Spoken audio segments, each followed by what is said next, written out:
Conway the Machine. We've been waiting for this new Conway record, I'd say for about 2 years now.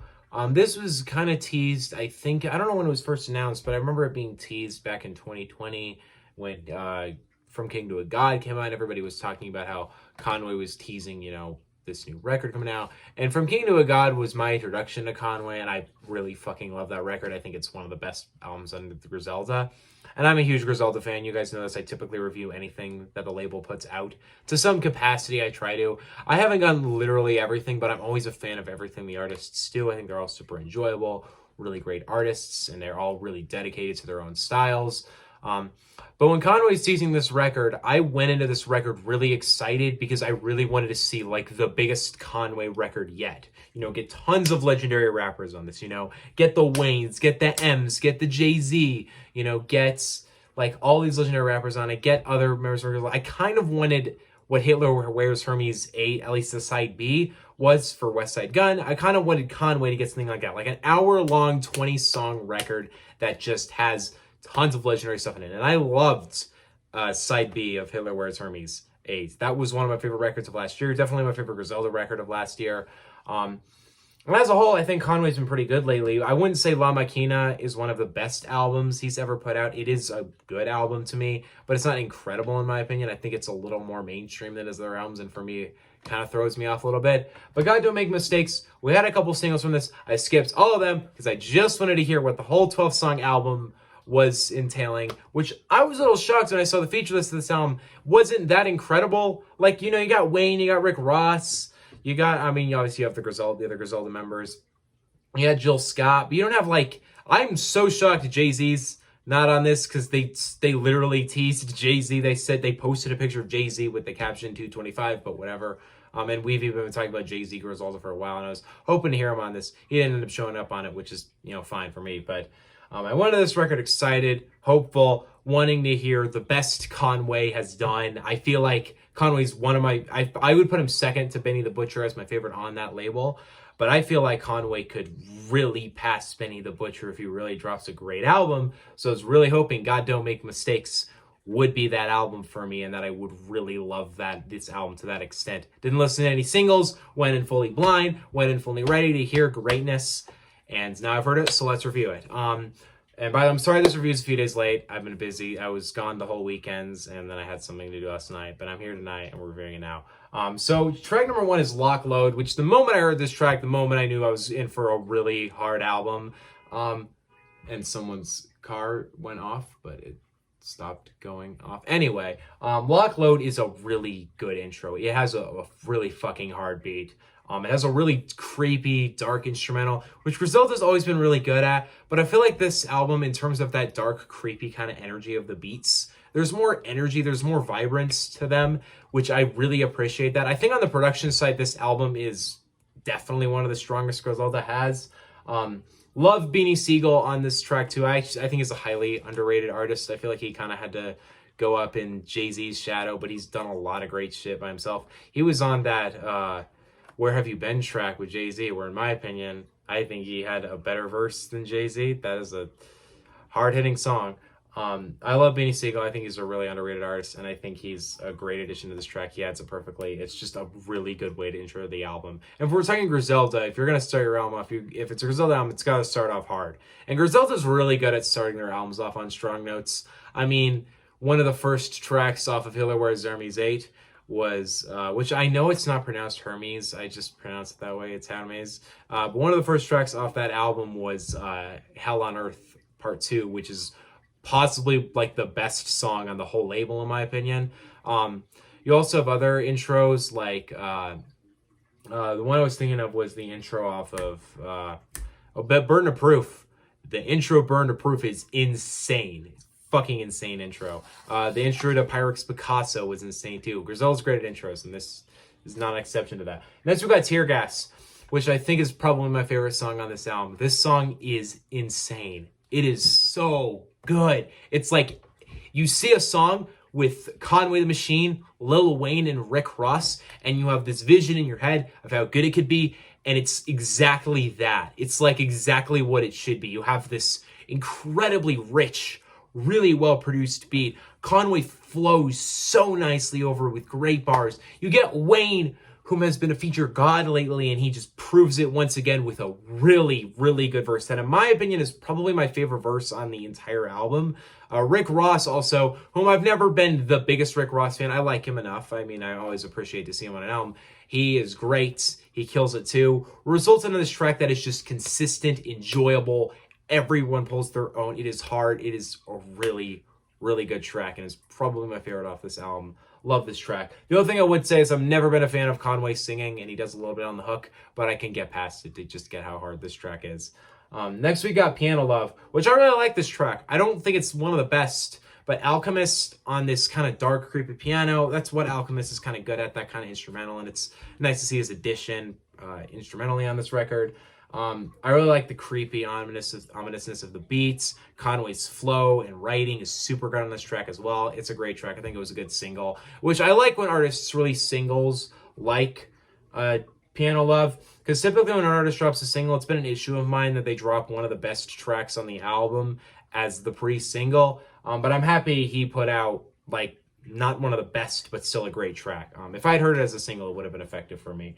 Next we got Drumwork, which is a great track. Really cool to see. I do not know how to pronounce the name, but 7XVE, the Genius. Is it just like 7 the Genius? I don't know. He's great on this track, and so is Jay Skizzy, not Jay Skizzy. I don't know what the fuck I said, Jay Skizzy. Who I've seen a few features from him before. I'm not really too familiar with him, but from what I've heard, I quite like him. Conway, though, kills it. The production has a really good piano sample to it. Amazing track here as well. Wild Chapters is another really solid track. Great fluent writing from Conway, as you'd expect. A great beat. Love Novel on the hook. That's probably my favorite element to this song. I think he's just knows what he's doing on the hook super well. I've never heard Novel before this, but I should probably check him out. Then we got T.I., whom I hate T.I., not as like an artist, as a person. He is super weird. But man can murder reverse if he wants to, because he is great on this track. It's not a standout track for me, but I do like it quite a lot. Guilty is a really good track, and I didn't appreciate it as much first listen as I do later on. Conway, just because it proves Conway's a great storyteller, which I don't know if that's a thing other members of Griselda can really claim. There may be a song I haven't heard from like West Side Gun where I feel like his storytelling is on point. I mean, that has been in the past, but I feel like when we're talking about Conway, on this album specifically, there are multiple occasions where he just shows how his reflections and his thought process and how he can just construct the storytelling is. It's not like Eminem, Nas, Andre 3000 storytelling, but it's really good and it's really impressive. And on a track like Guilty, it's really well done. It has a beautiful soul sample in the back as well. Amazing song. John Woo Flick is a great track. I'm always happy whenever I see Benny the Butcher, West Side Gun, and Conway all come together on a track. It's always really enjoyable to me. And after we had the incredibleness of Hell on Earth Part 2, I was really hopeful that that would come back here. It does. It's a great track, super well produced. Energy's off the charts. I don't think it's better than Hell on Earth Part 2, but overall, it might be my favorite the track where they all come together on. I do really like Spurs 3 too, from King to a God. There's a few other ones that are really solid, but this one is truly one of their best.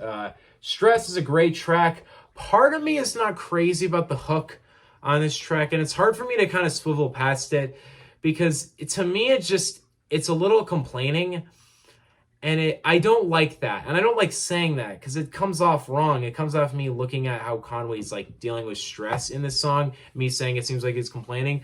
But to me, I don't think he handles the whole point of the hook being, does anybody care about me, very well. I think how he should handle it is he should more outline how lonely it is to be in the position he is in. Like all the criminal stuff he's involved in, how he's always stressed about losing everything one day, all the people he's lost, died, locked up, how he trusts nobody. It's a great theme, and the track beyond the hook really deals with it well. Just for me, I can't get behind the hook. I do, it's fine to me. It's just, for me, it's not my favorite. I would get why someone would like the hook quite a lot. For me, I don't get behind it, though. I think it could have been done better. So Much More is a great track. I feel like this record very well, Conway reflects on how he's come up and how he's succeeded, which I feel like it's much more clear and much more well put together on terms of that reflection side than I feel like From King to a God and La Maquina were. He's just as much more on point in that realm. So Much More is a great track beyond that, and the Sample Soul's great. Chanel Pearls is great, or Chanel Pearls is great. Love to see Jill Scott on a track. I love her. I think she's a great artist. And she gets a great verse here, which I'm used to her being like a jazz vocalist, so it's kind of cool hearing her rap. I haven't listened to a ton of her music, but is this the thing? Does she rap a lot? Because I always saw her as like a jazz artist. I never saw her as a rapper, but she's great. She even throws in a little bit of singing and jazz in there, and it's a great verse. Overall, it's a great track. It's not a highlight for me, but I do quite like it. But Boss is a great horrorcore rock beat. I really like it. Keisha Plum is always nice to hear on tracks. I don't think Keisha Plum is as consequential to a Conway record as I feel like she kind of assists West Side Gun's records, but I do like her addition. It's not one of my favorite tracks, but I do like it.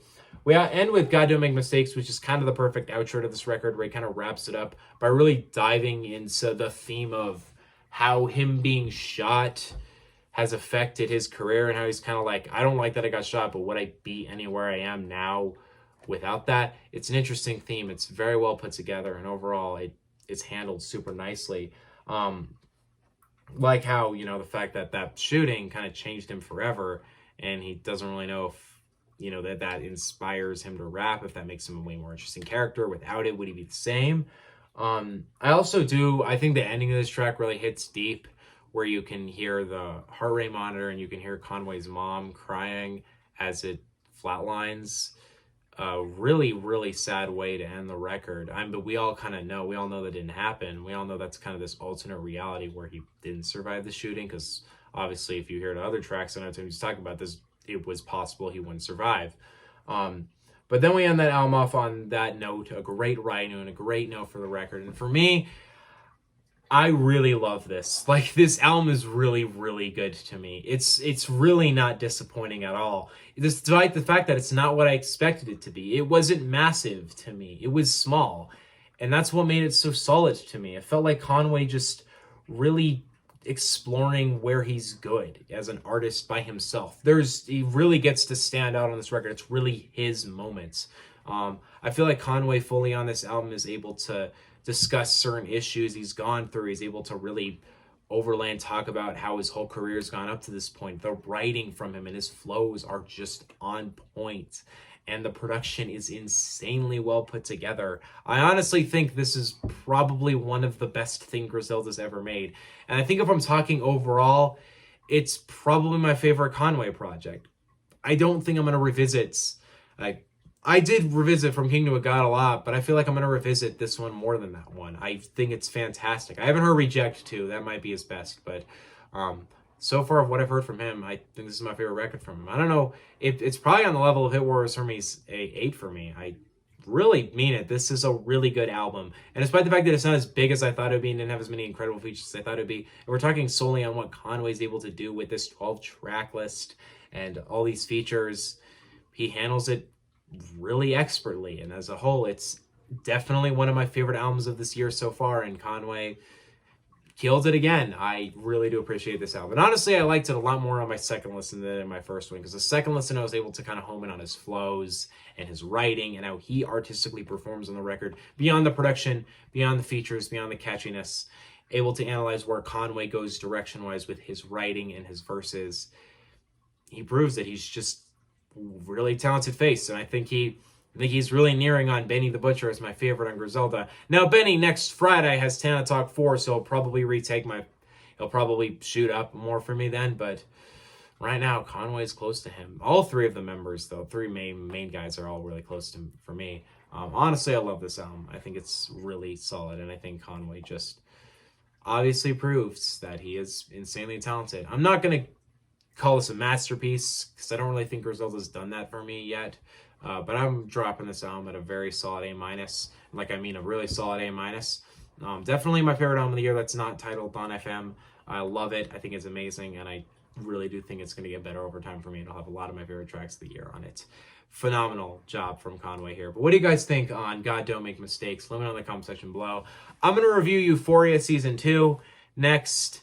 And I'm also going to review Ghetto Gods. And I think that's where I'll end it. Also, if you're going to pay attention to my channel page, hopefully tonight I'll post, after this video comes out, I'll post my top 5 new first listens of February, which is just the thing I'm going to do now, if I can stay on that. What do you guys think on this new Conway? Let me know in the comment section below. Next, I don't know if this weekend I'm going to review anything. There is that new King Von, which is a little interesting to me, but I don't know if I'll review it. Next Friday is TikTok Talk, though, so I'm reviewing that. Yeah, we have a pretty exciting month ahead of us. We'll see how it unfolds. See you guys next time. Peace out. Bye.